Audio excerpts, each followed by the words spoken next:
Streaming live, this is Tracking the Tropics.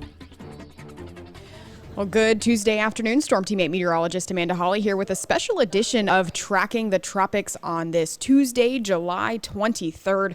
I'm joined by WFLA's Ian Oliver today to talk about what's left of Tropical Depression 3. It is no longer, but the National Hurricane Center also watching an area in the Gulf of Mexico. But just to start off, let's jump right into it, Ian, and clear up any concerns. Tropical Depression 3 has dissipated, but it was really never a concern for us in Florida, really even here in Tampa. Yeah, good afternoon, everybody. Yeah, we had subtropical storm Andrea preseason. That lasted for less than a day, and now we had Tropical Depression 3, which lasted for less than a day. We were watching it Sunday night. It was a cluster of thunderstorms drifting towards the Bahamas, moved across the Bahamas. Yesterday, it actually had a pretty impressive flare-up of showers and thunderstorms near what the National Hurricane Center determined was a center of circulation. They eventually made it into a tropical depression. Hurricane hunters actually went out this morning, inspected it.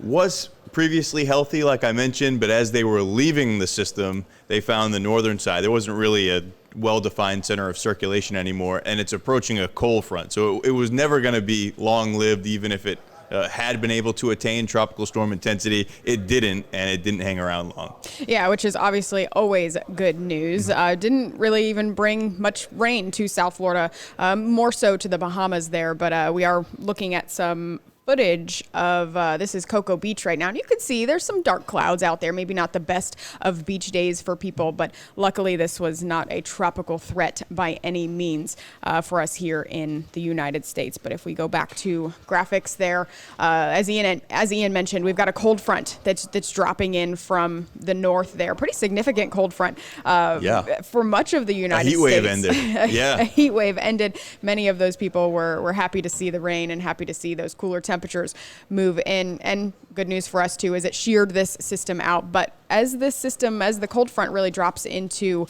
the Gulf of Mexico there, we're watching the tail end of it for more possible development. Yeah, kind of bizarre, kind of a situation we will be looking at early in the season when we have warm sea surface temperatures in the Gulf of Mexico. And of course, when we see a secondary peak for the Tampa Bay area, of course, September 10th is the statistical peak of tropical season. August and September, you see about 2/3 of all named tropical systems. But for us, late in the season sometimes is an uneasy period because we get into weather patterns kind of similar to this when we can get big dips in the jet stream across the eastern part of the country. You get a front in the Gulf of Mexico, and that can help spawn areas of low pressure, which anytime we have an area of low pressure over a warm body of water like the Gulf of Mexico, that's when you can start to see some tropical development. So that's what the National Hurricane Center is going to be monitoring as this front somehow in late July made it all the way into the northern part of the Gulf. So we'll show you that. This is the remnants. Wanted to show you the last advisory that'll be issued by the National Hurricane Center. That came out at 11 a.m. Nothing to worry about there. That cloud cover you see, this is the visible satellite imagery. We're looking east of the peninsula at this point, drifting off to the north. Still seeing some showers and thunderstorms associated with that disturbance, but we don't have that center of circulation and no longer has the structure of a tropical system. You look off to the north and west, gorgeous look at the visible satellite today. There is the cold front dropping across the southeast. Yeah, all the way down to the central Gulf Coast. Pretty wild to see that. That weather feature is essentially going to scoop up that tropical depression. So as we head through the next 24 hours, I mentioned had that been able to develop, it really wasn't going to be able to persist long. And now it's especially the case as it gets ingested into that larger weather system. But it's that weather system, the southern periphery of it. You can see all those clouds actually starting to find their way into the northern Gulf. A lot of dry air behind it. We talked about the heat wave. What a refreshment. Unfortunately, there was severe weather associated with this front. But then we talked about a temperature drop with this, 15, 20 degrees from way above average to way below average. But yeah, as Ian mentioned, you can start to see the flare-up of convection just similar to the area that we were watching a couple weeks ago with Barry. Similar situation here, that cold front dropping into the northern Gulf and all of that convection sitting over the warmer waters, could start to organize a little bit. But as you can see here, the National Hurricane Center, only 20% chance of developing over the next 5 days. And that's because, that cold front, it may stall out for a couple of days here, but it's going to wash out pretty quickly. And we're going to return to our normal weather pattern pattern over the next few days and especially into the weekend. So right now, kind of a flipped weather pattern here in Tampa. Yeah, it's our reverse weather pattern, and that's something to point out here. There's absolutely no cause for concern. We're not joining you online and on Facebook Live and on our digital platforms today to alert you about anything. We're just bringing you up to speed as far as where we stand here in late July as far as the tropics are concerned. We've got one tropical depression that dissipated this morning that's off to our east, and we're not even looking at a specific system right now. We're looking at a zone. It's that yellow shaded area as that front drops south into the northern Gulf. That's where we could possibly see an area of low pressure. It doesn't even exist yet, but that's where we would expect one to develop should it over the next 5 days. That's why the National Hurricane Center is watching that area. For that very low chance of developing again just in the next 2 or 3 days, maybe into Friday or so. But after that, again, that system also going to be sheared out and pushed away. So that's good news. But this is actually where we would typically see development this time of year as well. In the Gulf and right on the other side of Florida as well. You can see the areas to watch. This is July, folks, and guess what? That's where we saw Barry develop, and that's where we saw Tropical Depression 3 develop as well. So not unusual for this time of year at all. And again, both of them, thankfully, Barry was, only a Category 1 there, and then Depression 3 dissipated with not even within 24 hours. The Gulf and the Gulf Stream, that's where we're looking essentially. This isn't a tropical wave in the sense that this didn't move across the Atlantic and find its way into the Gulf. Should something to develop, it would be, as I mentioned, developing in a way that early and late season storms do. But there's nothing that exists yet. We're just letting you know that this is going to be an area we're watching closely over the next couple of days. What we do want to tell you, concrete impact on our weather pattern is that cold front as it stalls out just to our north. We showed you the dry air, unfortunately, on the north side of that. It'd be nice to get some of that in late July. That's not going to happen. You not know for that. Florida. Yeah, it hits the brakes as it gets to the panhandle. Just barely finds its way into the northern Gulf of Mexico.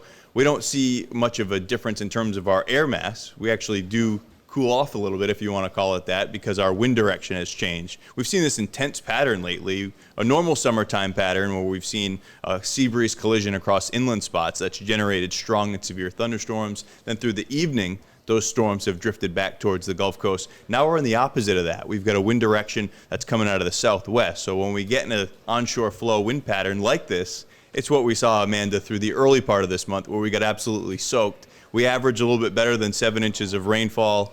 Usually in a typical entire July, it's our wettest month of the year. We've already got more than that, and we've still got a little bit better than a week to go. We're plenty saturated out there, and this pattern, we saw it today. Those showers and thunderstorms already have moved onshore across the Tampa Bay, and they're starting to push inland right now. So we're going to see that pattern kind of over the next couple of days. So like Ian said, not quite as strong thunderstorms because we're not getting that collision in the afternoon, but some earlier developing showers and thunderstorms moving onshore and then drifting east.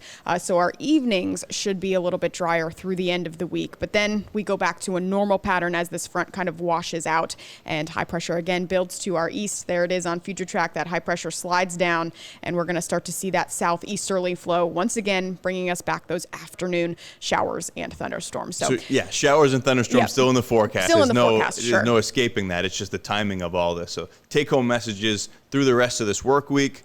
We're in a southwest wind. It's muggy, but we get some extra cloud cover and extra coverage of rain, kind of rounds of it throughout the day. That holds our temperatures down in the upper 80s.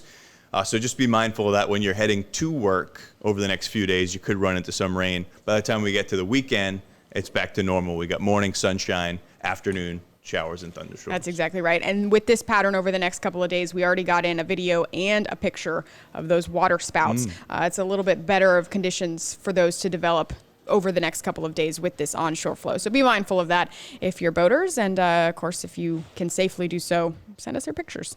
2 of those reported this morning. Neither of them made it to shore. Thankfully, we had one reported near Fort DeSoto, Anna Maria Island offshore, another one off of Siesta Key.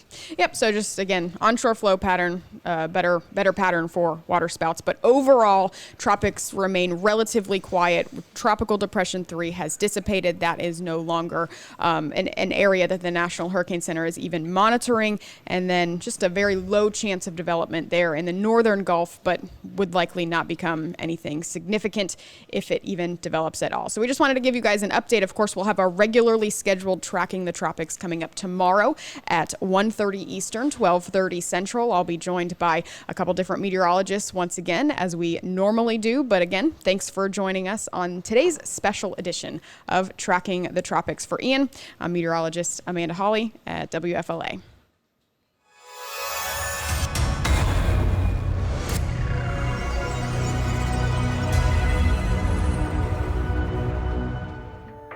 Thank you for watching Tracking the Tropics.